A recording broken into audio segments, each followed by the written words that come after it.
Hi, everyone. Welcome to tonight's author's talk. Really excited to have my colleague David Trend here to talk to us about his new book on anxious creativity, a really fascinating topic that I think when he started writing it, he didn't know exactly quite how relevant it would become in this past year. David is professor of art here at UCI. He's written many books, and they include Elsewhere in America, The Crisis of Belonging in Contemporary Culture, Worlding, and The End of Reading. He has been honored as a Getty Scholar. He is a former editor of the journals After Image and Socialist Review. And one of the things which I think is very cool about David and his creativity project is that his class on creativity here at UCI enrolls 900 students. So clearly, the topic that David has chosen to write about is one that many, many people care about and want to understand and manage and harness and channel and do all of this stuff with creativity, because it seems to be the answer to everything, or maybe not. So join me in welcoming David. Hi, David. Hello there. It's so nice really to have you. well. It's really nice to be here, and I mean, the first thing I want to do is thank you, Julia Lupton, and Illuminations for taking interest in this project, and I want to thank everybody who signed up to listen in and think about creativity with us for the next hour. It's very exciting. When I read about this book, I knew you were one of the people I wanted to bring in for this new series. So I'm really happy to have had an opportunity to read it, and then tonight to be able to talk to you about it. So maybe you can get us started by just saying a little bit about what anxious creativity is. What is the subject of this book? Well, I didn't start out to write a book entitled Anxious Creativity. I started to write a book about creativity because a number of us at the School of the Arts began noticing that the term, the idea of creativity began to pop up in all kinds of conversations that were happening across the university and in other disciplines, that people in the sciences and engineering and business were beginning to say that creativity was a really important ingredient, almost a kind of parallel to the term innovation, which we used to hear a lot about 10 years ago. Well, maybe you need creativity. Anyway, so our dean, Stephen Barker, launched an initiative called Reimagining Creativity for the 21st Century. And I thought, well, maybe somebody ought to look into that. And I did, even though I'm going to say something that you may not know, even though artists don't really like the term creativity. Because people who spent their lives, professional artists, sometimes think that being labeled creative sort of infantilizes them or trivializes what they do as not professional. But anyway, so I started looking along those lines. Our creative writers don't like being called creative writers. They like being all right, there you go. I think that word creative gets applied to artists, but not necessarily owned by them. Anyway, yeah, sorry. like a little pat on the head. Yeah, he's so creative. And anyway, so I started off by looking at public attitudes toward creativity and looking at surveys. And it's a question that the National Endowment for the Arts has looked at. What do people think of it? It comes into census questions about employment. Companies like Adobe, which sells us Creative Cloud, is really interested in it, right? And across the board, I found that, as you might expect, people think creativity is great, right? They think it's something that will help them at work. So 80% of people have some kind of a positive register that can help them in their lives, help them feel more fulfilled. It can help them at school, getting new ideas about their future. Creativity, 80% love it, right? But then when you turn around and ask those people, so do you do this, or are you a creative person? Where is it in your life? By the same numbers, by 80%, they say, well, that's not me. And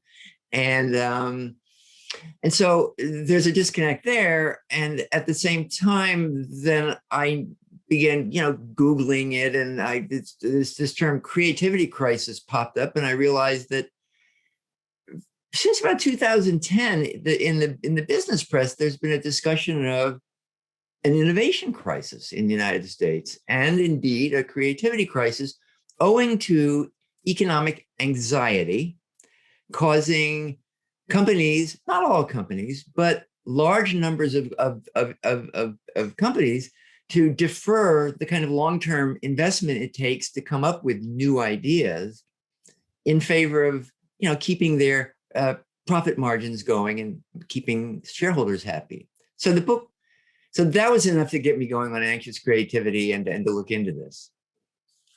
Fascinating. So what are some of the reasons that people don't see themselves as creative? Isn't this something that is part of just the human makeup?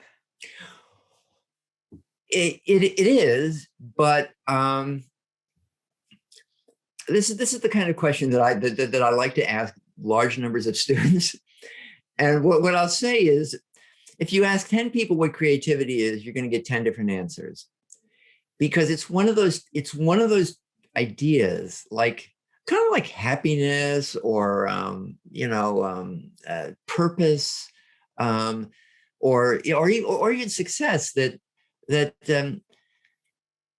it has a vagueness to it that as I've just been describing, people think it's great, they think they don't have it, and yet they can't really name what it is. And when you have substances like that, and there are various ideas and ideals in our society that function this way, they allow ideology to seep in and other ideas. So there's a huge self-help industry around creativity. And I say industry, money-making interest in, cashing in on people's insecurity about this thing which no one can quite name.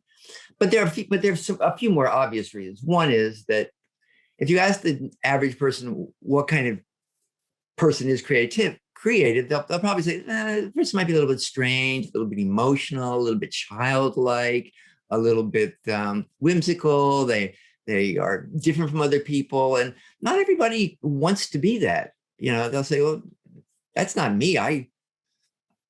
I got a lot to do. I'm a logical person. I've got objectives. I'm trying to get good grades in school.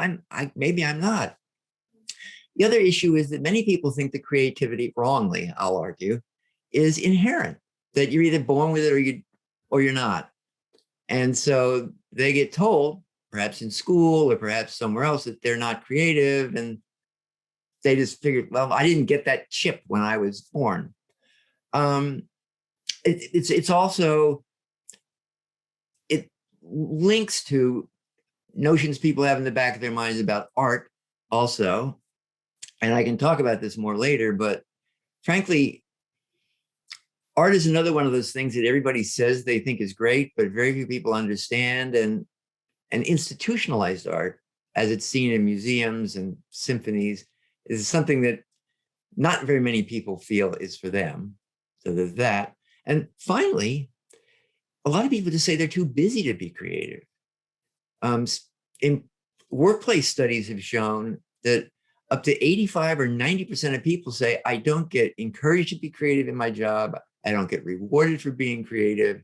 And again, this goes back to the kind of economic imperative to, like, we gotta take care of business, and we can't be creative. Wow. So you teach, you're a professor of art. You teach in a conservatory type art school here at UC Irvine. Mm-hmm. What is the role of schools and colleges in nurturing creativity and stifling it? Yeah. Now. Of it. Someone's been reading ahead, so the end. Okay. Here's the way I would look at that. there's this quaint quotation that shows up on endless dorm room posters. I think it's by Picasso, that says, "Every child is born creative. The challenge is to remain creative when you grow up." And it's great, but I would amend that saying, every child is born creative. The problem is to remain creative when you start school. Because I don't think it's any secret that, now I'm talking about K to 12 for now, and in a mainstream context, not elite private schools, but that education in general, and I'm not talking about art education, but education in general has been subject to all manner of, quantification, rationalization. This began with accountability movements that started as early as the 1980s, but have been ramped up through various decades of school funding crises and accusations that teachers were underperforming, that administrators weren't administering properly. And so everybody involved in the K-12 environment, particularly in public schools, is conscious of the need to, show good test results, show progress, show high graduation rates. And all of this factors against the kind of experimental thinking, the kind of, questioning, the kind of collaborative work, the kind of open-ended answering that is creativity. So at a baseline, education is, in the words of the creativity expert, Sir Kenneth Robinson, education is killing creativity. Schools are killing it. And this is before we start to talk about art education, which, if anybody doesn't know about this, has practically been eradicated from public schools. It's really just about gone completely. I mean, it's hanging on by a thread, often battling PE departments for the last morsels of educational funding. Basically, the issue is that I don't need to rehearse the arguments about why schools have been more interested, why students support more. Parents want kids to have practical skills, STEM skills, science, technology, and reading skills. And so art is just about gone. I do work with high school art teachers in Orange County who often say, well, in some of our schools, art is down to maybe 30 to 60-minute period a week. And that you can't call that teaching a subject. That's more play therapy. Is what it happens. And the tragedy of this is that education really does matter in art education, because, as I might discuss a little bit later, if you look at any successful innovator, any famous child prodigy, any creator or innovator of any kind, you'll find that early support, early kind of education, early mentoring and skill building, all of these things are just essential in developing creative aptitude. Great. That's really, it resonates very deeply for me in terms of my own parenting experiences as well as my own upbringing. So I've lost lots. I'm going to hold on to them. I'm going to ask David another question, but I also want to encourage people to pose questions in either the chat or the Q&A box, and we will be drawing from your questions as well. So what are some reasons that people should see themselves as creative? How if I came to you and said, I want to find my creativity, and I'm sure that students, if you've got 900 students, they must come to you with this question. What are some ways to go about integrating, unlocking, making creativity real? Yes, this question of finding creativity, locating creativity. Again, if you have a population that thinks it's important but feels it doesn't have it, it's this issue of lack that is there. It's one of a lot of things that people feel they need and hunger for. I'm not sure the answer I'm going to give is going to be that satisfying, but my basic answer is that for those who want to find creativity, my message is that it was never lost. That it's there. It's right there inside of you right now, and it's as simple as the fact that the simple act of making a sentence, of saying words, is a deeply creative enterprise. Is it, as I'm talking to you, I'm laying out this string of little nodules, little bits that get pieced together in everybody's mind, by the way, in a slightly different way, but that we are creative in so many ways that we don't give ourselves credit for. And I just choose talking as a simple one, but we need to do that. And as I think I alluded to earlier, one of the reasons why we don't do that is that, again, when we think of creativity in stereotypical ways, it often gets kind of grafted onto ideas about art and what art is and who's an artist. And my attitudes toward art were shaped by my early college education and my intellectual growth in a movement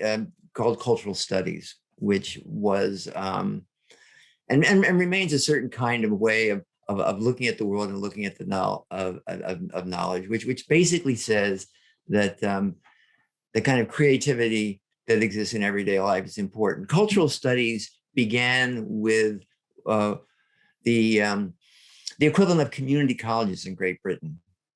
And educators there were trying to think of ways to engage the students who they recognized were often, working people or young people who couldn't afford to go to a fancy school and were often coming to college after a hard day of work. And these cultural studies educators said, are our students really going to go for the great canons of European literature and art, or maybe there are other things that are just as meaningful to them than that? What about the things people really like, the things that give them pleasure and enjoyment, the movies, the music people listen to, the things they share with one another, the everyday activities of cooking and gardening? And wait a minute, maybe we better look at that kind of stuff.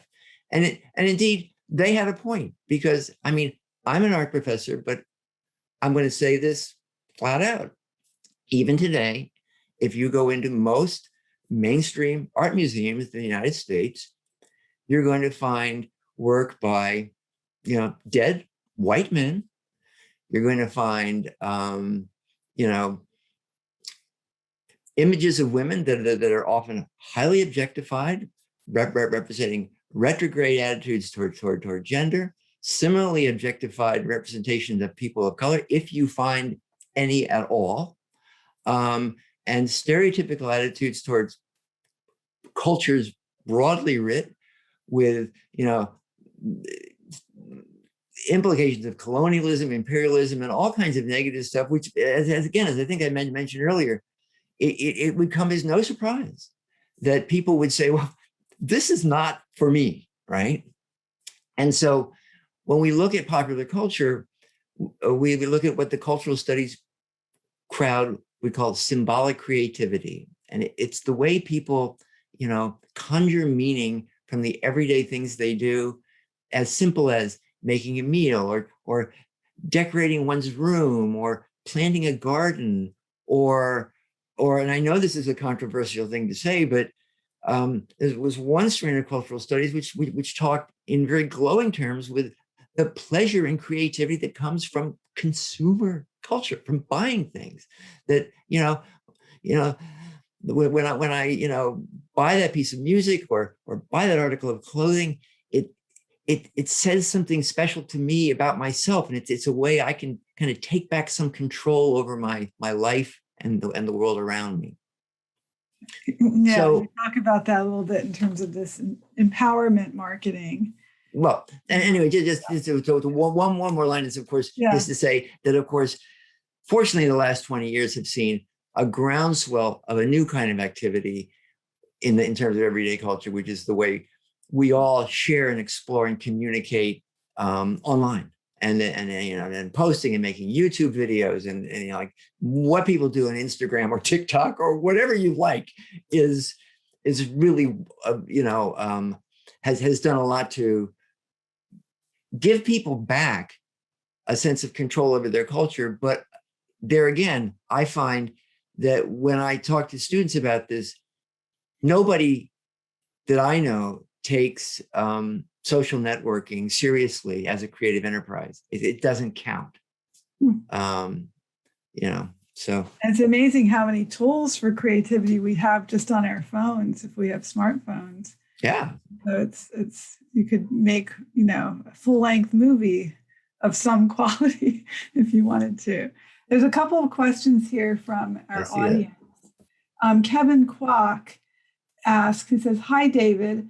If schools need to be able to be compared, could this be part of the reason for the lack of attention placed on creativity? Because we are not able to define and therefore measure creativity across schools?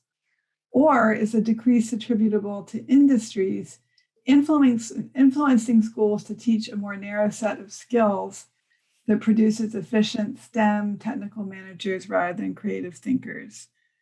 It's probably some of both, but do you think it's more industry driven or more accountability movement driven, this strangling of creativity in K through 12?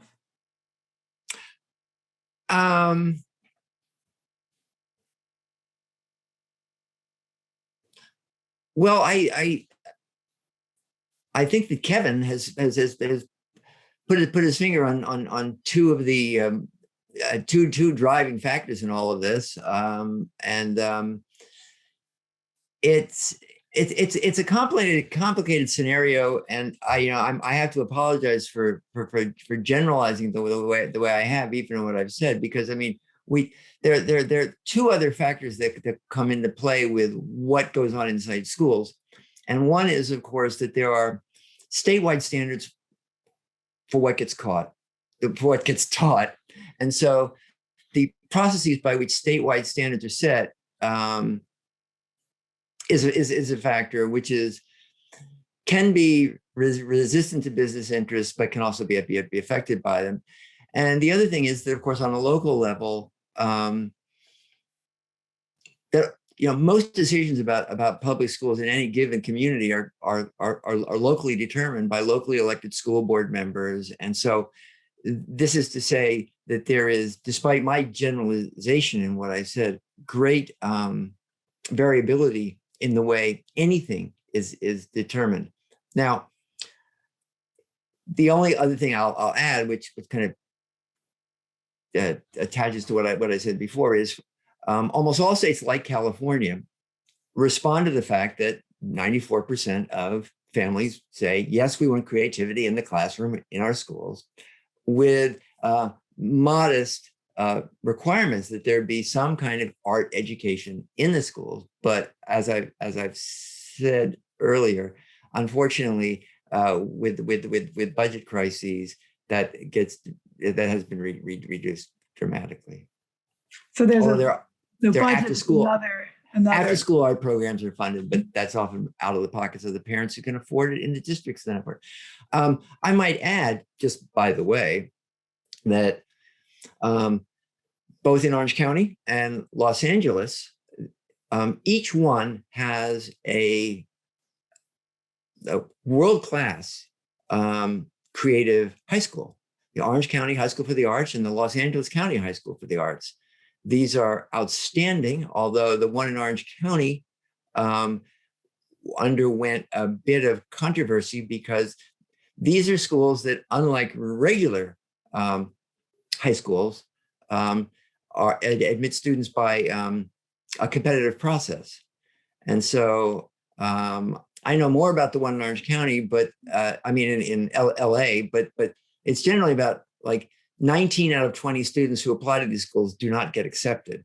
So that's one issue that, as you might expect, can tend to favor privileged students over those who might not have the opportunity. I one of well, and anyways, so there's that, but also the Orange County version got into trouble because up until last year, it was part of the Santa Ana School District. And somebody noticed that the demographics of that school, because of the very reasons that I just said, were way out of sync with the demographics of Santa Ana. And the school and the Orange County School for the Arts has a rather healthy percentage of white and Asian American students. Then they were pushing out the African American and Chicano Latina students. And so this made news last year. It was a big controversy. And what happened about 8 months ago was the Orange County High School for the Arts basically seceded from the Santa Ana School District and is now under the wing of of Orange County broadly writ, which is more appropriate unless it wanted to change its application process, which I guess it did not. Well, I have two of my kids graduated from OSHA, so I'm familiar with the rich offerings that they have a couple of years ago. But all right, well then I will tell you, we're white. We grew up with a lot of arts exposure, travel, enrichments, private school up until OSHA. So we are the problem. My family. Julia, I will just then confess that my two children also graduated from the Los Angeles version of that. We are the problem. Well, I will say the Los Angeles one does tend to be a little bit more diverse, but it does. But it's indisputable that a lot of that privilege gets replicated, and it's not a good thing. So there's a question here from Kirk Davis, one of our very faithful community members, followers, patrons. And Kirk says, this is really a more practical question away from policy and towards creativity and us. He says, I have a terrible time with the blank page. How does one unlock one's creative storytelling?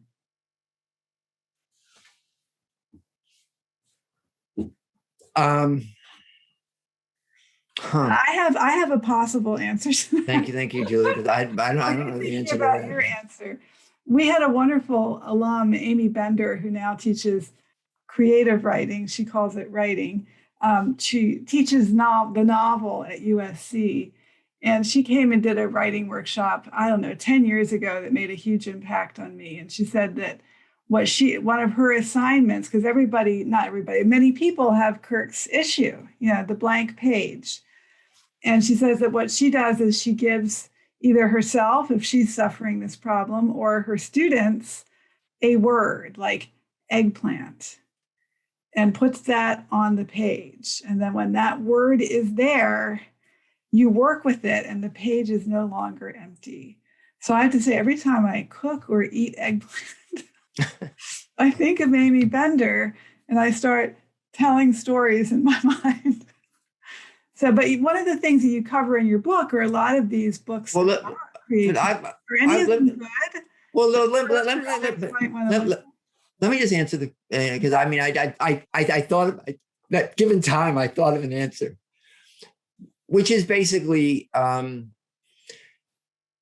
again, this is a completely personal thing. It's not in the book, but over the years, and I'm pretty darn old. I've written a lot, and I'm one of those people who really does believe that at least writing for me is very much like exercise. I mean, I will fall out of practice. I will go from periods where I'm literally in that state of flow every day, and it's all lovely, and the ideas are just swimming along, and then I'll teach or something for a few months, and then I'll have to go back and the blank page will be there.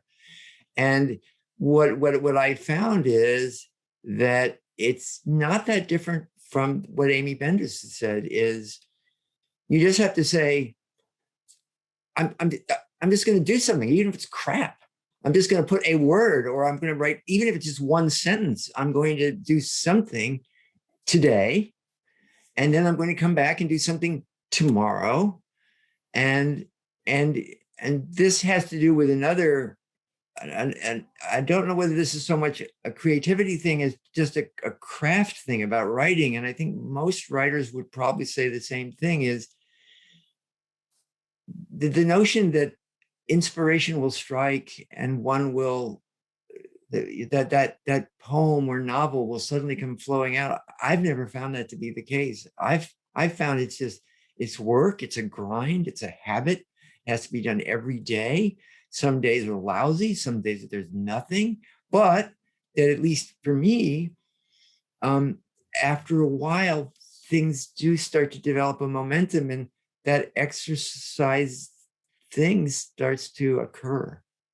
But yeah, I think that's really true. And I work in Renaissance, area of Shakespeare, and they were big notebookers with their commonplaces and writing down maxims. And you already used the maxim from Picasso and then showed how that can be revised and turned around. So I think there's various generative exercises that people can use for writing, that so that page is never really blank. You just have to see what's on it and then work with that. I love that. You close your book by talking about something called distributed creativity. What is that? How do you distribute creativity? Among whom? By what mechanism? Oh, I thank you for asking this, because partly the arc of the book, quite frankly, is a progression from notions of the solitary, isolated individual to the way creativity functions between us and among us. And one of the people I write about in the book, who I actually make fun of a little bit, is the best-selling author Elizabeth Gilbert, who wrote a book that was about creativity. It was called Big Magic: Creativity Beyond Fear, and or Creative Living Beyond Fear. So something like that. And she's kind of funny because she likes to personify creativity. She talks about her friend creativity coming to visit her and things like that. But one of the things that she is very big on, that I think is this fact that creativity is not something within us. It is something between us as people. And she speaks eloquently about that. And I would recommend her book, because there's a reason why people like her, as problematic as some of her ideas have been. But so there's that. But there's also, as I mentioned before, that creativity is very much a learned phenomenon. I mean, I do a whole chapter in the book on prodigies and how much support they required, and how the fact that we pick up ideas from the other cannot be overstated in its significance. And the fact that we mimic and copy each other is sort of a fundamental human trait. And indeed, if you look, as any art historian will tell you, at just about any figure in an art history book, almost everything that any of them has done has been some iteration of something that someone else has already done. And indeed, almost every great innovation is based on a historical trajectory that led up to it, rather than it coming full blown. Or in creativity discourse, there's this Greek term called ex nihilo, like out of nothing. And that simply is false. It just doesn't happen that way. So we copy from each other, and we learn from each other. And I like to talk to students about a book that came out a couple of years ago called The Knowledge Illusion by two brain scientists. One's named Sloman and Fernbach. Anyway, The Knowledge Illusion, which is basically that we as human beings have this illusion of thinking we know more than we know. And what they point out is that the human brain holds about 0.5 gigabyte of stuff, which isn't very much compared to a computer. but that we are constantly, whether we know it or not, consciously and unconsciously, scanning the people around us, drawing inferences and meaning from both the humans around us, but also the physical world around us. So that when you get into an automobile, for example, that you've never driven, the automobile basically instructs you in how to drive it. You may never have seen the controls, but you'll, and I mean, and just keep with the car metaphor, I will tell you that living in Los Angeles, I intentionally don't try to learn the directions to some places because I have a spouse who knows that information so that it doesn't have to take up part of my ½ gigabyte.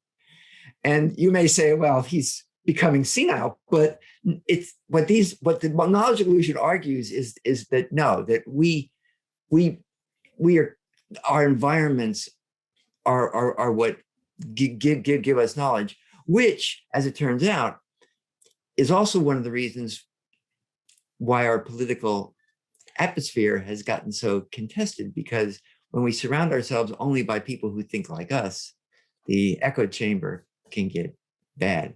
And then this is also, so two other things. One is that the neuroscientist Margaret Bowden talks about what she terms combinational creativity, which is to say that basically, following on what I've just been saying, almost all of what most of us think of as creativity is combinational. It's fundamentally taking two ideas and putting them together in a known way to come up with something which looks unfamiliar. So it's, taking paint and, using a brush, what those things are, but making something a little bit new with that paint and brush. And then she contrasts this with a much rarer form of creativity, which is exploratory creativity, in which we break the rules or do something radical. But that, again, and I'll just say for my own life, my own writing, I don't really have any new ideas. I feel creative when I've combined things in a way that looks new to me. And finally, of course, creativity has to be talked about in terms of improvisation and the way people actually literally do create together, like musicians and symphony orchestras. And this isn't just confined to the art world. I mean, famously, the advertising executive Alex Osborne developed this idea shortly after World War II, where he'd have a business meeting and say, well, why don't we, in a non-judgmental way, toss some ideas about, I think I'll call this brainstorming. And that's another way that we create. Anyway. Right. Beautiful. Thank you. I've got some great references for my own further reading in this important topic. Oh. You have a chapter about crazy artists and the academic interest in creativity and madness. And you kind of downplay that, like that's gets too much attention and turns people off from creativity and is a bit of a stereotype. What are the connections that you see and don't see between creativity and mental illness? All right. It's hard to begin this because it's such, a lot of books have been written about that, but I'll just say this. I've been in the arts for, I hesitate to say, 40 years. I've been in the arts, right? I started out in nonprofits. I ran an arts magazine. You mentioned that, Julia. I've taught at the community college level, Cal State, for about 10 years. Here at Irvine for 23 years. In that time, I've met not just thousands, I've met tens of thousands of artists. And what I have to say is, in my experience, mental illness is no more prevalent in the arts than in any other field. Again, due to romantic notions of what artists are and creative people are, there's this notion that they're impractical, or the fact is that to be an artist in today's world, or in any world, or at any time, one had to be organized, entrepreneurial, the ability, able to find work, often in difficult circumstances, and be very adept. And this is without looking at the kind of systemic bias and prejudices that make some artists have an easier or harder life than others. So take all of what I'm claiming to you, but also if we want to talk about mental illness, it's really important to acknowledge, and I urge anybody listening to Google this either now or after this talk. Go to the prevalence of mental illness in the United States. Go to the National Institute of Mental Health, and what they say now, today, I looked it up yesterday to make sure, is that fully 1 in 5 Americans has some form of mental illness. Could be very, very mild, could be not mild. But that's, so when we talk about crazy artists, we may be in a little bit of denial about the state of mental health in the country. And I also invite people to Google the state of physical health in the country, which ain't that great either.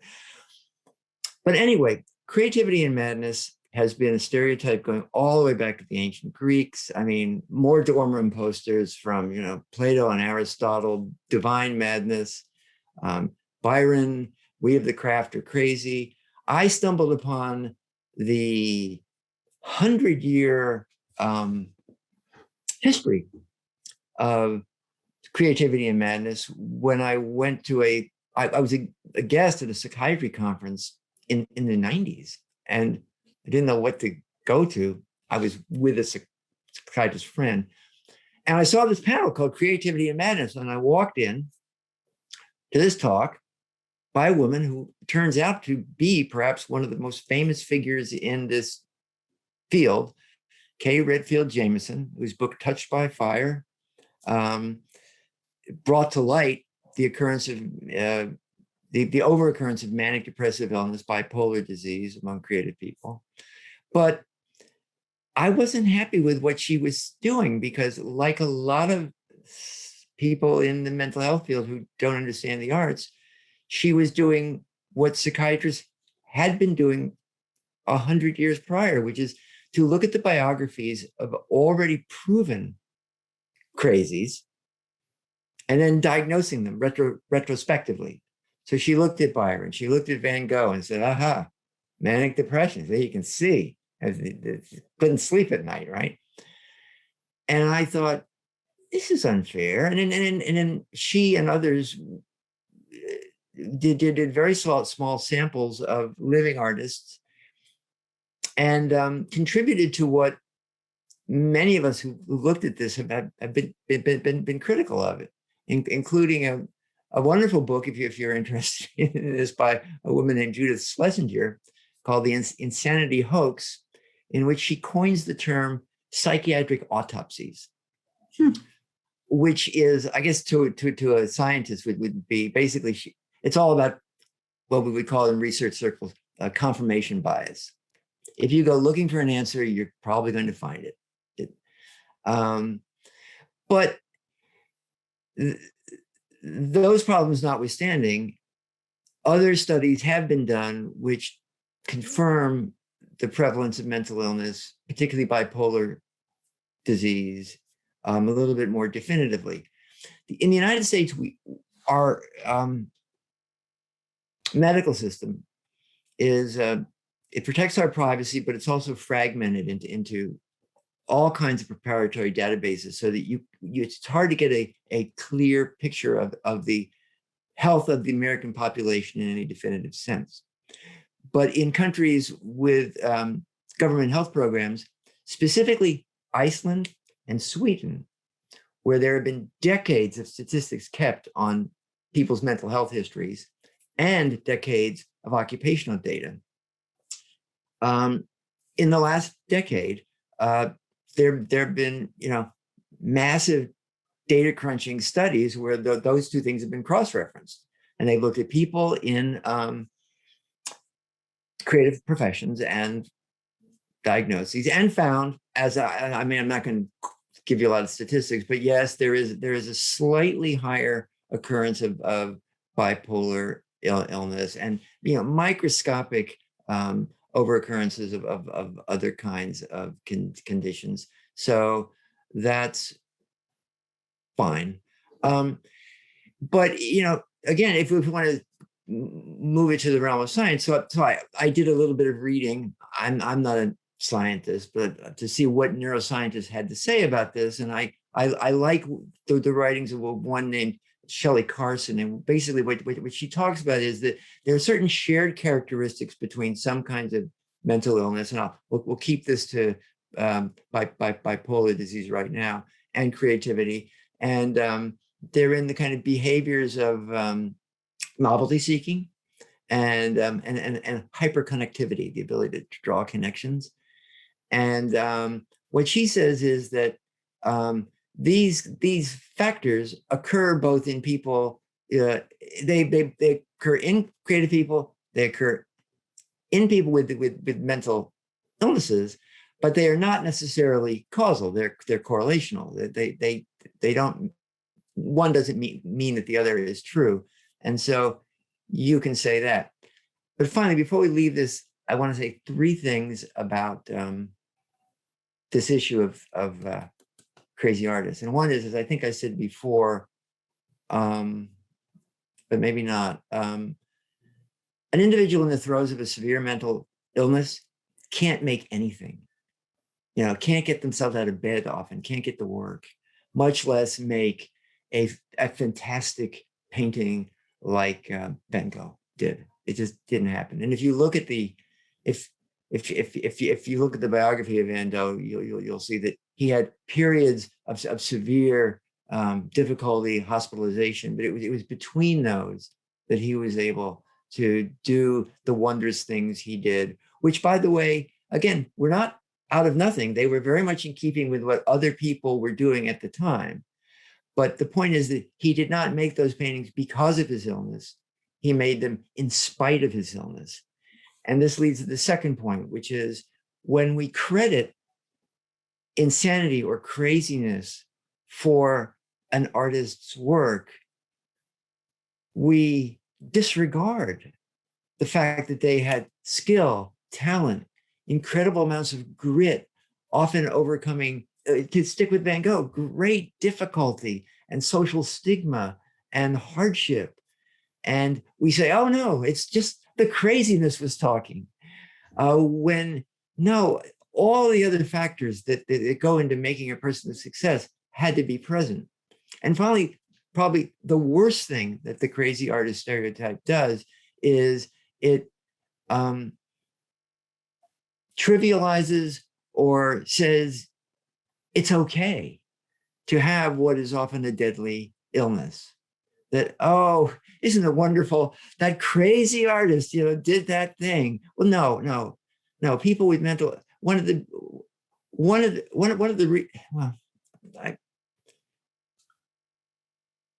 the reluctance to engage care is one of the big problems in the treatment of mental health. Yes. And it's part of, when we talk about that statistic of 1 in 5, it's people tend to hide, avoid, and not seek care. And by romanticizing craziness, it is one more way that people remain outside care. Anyway. That's very compassionate. Any other questions? Yeah. Well, we'll take a couple more questions from the group, but I have a question here for you as well from me, which is this concept of creative economy. We hear this a lot. It's going to change a lot now with all the remote creativity. And that's another question maybe is, what do you think COVID is going to do to creativity or has done? But can you just tell us about this term creative economy and what it helps us with and what it obscures? Yeah. Well, the term creative economy popped into public view about 20 years ago. And I have to say, I was one of the people who thought this was a great idea. I off and on, I've been chair of the art department when I was back in the early 2000s. And the term creative economy stems from a book, from a kind of a best-selling book by an urban studies scholar named Richard Florida. He gets credit for it. And he made his name on this concept that there was a creative economy and what he termed a creative class. And what Florida did was he said that there is a class of workers that he estimated at about 40% of all American labor that were part of this creative class. And I will say that when I first heard this, I thought, well, let's see, there's artists and filmmakers and architects. I don't see that adding up to 40%. And so Florida's creative class, he said, well, no, you have to add in knowledge workers of all kinds, lawyers, journalists, writers, college professors. And so and anybody in technology in any way whatsoever, creative class, right? What he was fundamentally doing, though, was very cleverly giving a name to what is otherwise termed the information economy. Following World War II, we went through a period of the decline of heavy industry, and the United States transitioned into what was termed a service economy, where there were more people working in restaurants and healthcare and doing that kind of work than there were, in steel mills. And then in the 1980s into the 1990s, with the rise of computers, we began to shift from a service economy into an information economy. It was at the tail end of this period that Florida basically renamed that the creative economy.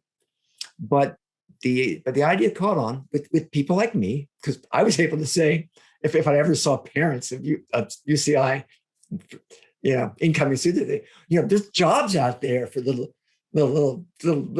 Mary, which there were not, by the way, as it turned out. But it also really took hold with urban planners in a big way. And I know a couple of urban planners, both here and on the East Coast, and they said, yeah, because of this shift from the industrial economy to the service economy to the information economy, cities were seeing themselves with empty warehouses, empty factories, jobs are being lost, and they were really depressed urban areas. And city planners were looking for something to do with these urban areas. And one of the things that the book, The Rise of the Creative Class, said is these young, professional, lawyers, techies, artist types, they like to congregate in zones, in communities. And what city planners should do is kind of make them amenable, create, cultural districts, arts districts, historical districts, to capitalize on what's unique. And anyway, so that began to happen coast to coast, and you've probably seen the results. I mean, it happens in cities everywhere, where along with the creatives has come, profit-making industry, businesses, cafes, boutiques, and all kinds of other trappings. Often, high-rise condos. Rents go up, and the bottom line is this was also a formula for the worst kind of gentrification and ultimately the displacement of vulnerable populations living in these already depressed urban areas. So by 2010, the drumbeats about this got so large, and I'll just stay with Florida because there are many people I could quote.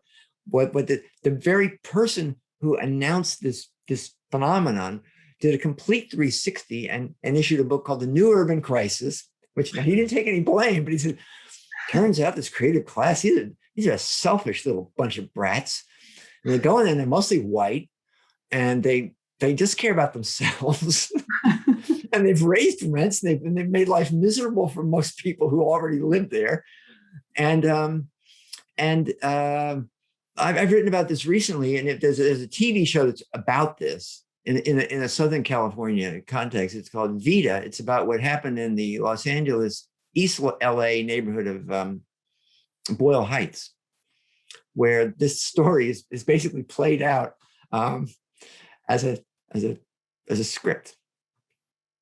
Anyway. Okay, we don't have much time left, but Kevin Kwok has another interesting comment. I thought maybe you could respond to this as a kind of a closing statement, because it really resonates for me. Kevin is coming back to education, K-12 and beyond. He says, we need to be teaching philosophy, art, various religions, sociology, media studies, and history in order to pull from the huge body of creativity thinking over time, in order to inspire more innate creativity. And that resonates for me with something, a phrase I think you used somewhere in the book, multitudinous creativity, which I really liked, which I think you were opposing to more instrumentalized and economized, commodified creativity. What do you think the world's cultures, the world's wisdom literatures, the diversity of creativity globally, how is that a resource for us now? And what are your thoughts about Kevin's comment? Well, what Kevin's articulated basically, and as you reiterated, is basically the end of the book. Is I mean, this can be a question that's highly politicized.